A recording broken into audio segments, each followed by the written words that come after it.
Hver er munurinn á brjóskfiskum og beinfiskum?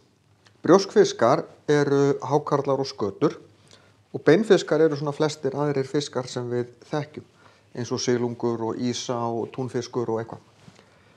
Það er munur á þessum fiskum. Í fyrsta lagi þá eru beinfiskar með eitt tálknop. Ef ég teikna hérna hausinn á þeim þá er eitt op hérna fyrir aftan fyrir tálknin,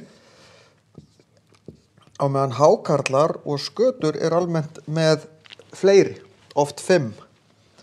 Og þetta tálknin liggja þarna á bakvið. Hér á milli er það sem kallað eru tálknbogar sem að myndast hjá okkur á fósturskeiði.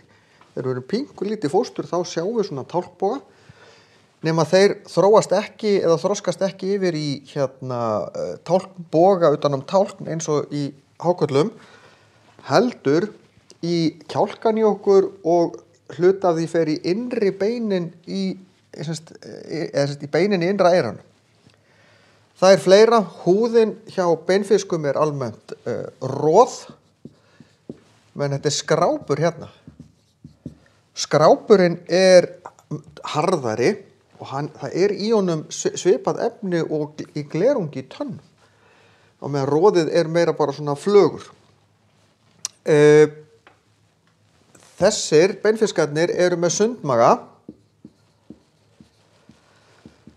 sem er svona poki eða blaðra inn í þeim. Hann er hérna rétt fyrir aftan, það sem við myndum kalla háls. Þeir geta sett í þetta loft og þá stækka þeir og þannig, og það loftið sem er í sundmaganum, það er mjög létt. Þannig þá minnkar eðlismassin og þá fljóta þeir upp. Svo hleypa loftinu úr, þá síga þeir niður. Þeir breyta eðlismassanum sínum og fljóta þannig upp og niður. Hákarlar og skötur geta þetta ekki. Þannig að þau þurfa að synda niður og synda upp. Geta ekki látið svona síga bara upp og niður eins og beinfiskarnir geta.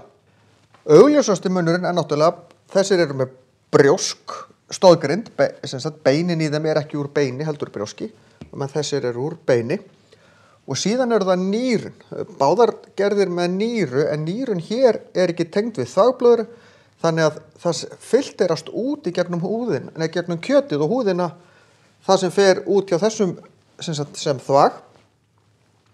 Og það er ástæðan fyrir lyktin af hákarl og skötu þegar við ætlum að fara að borða þetta. Að það er ammoníakið sem er á leiðinni út.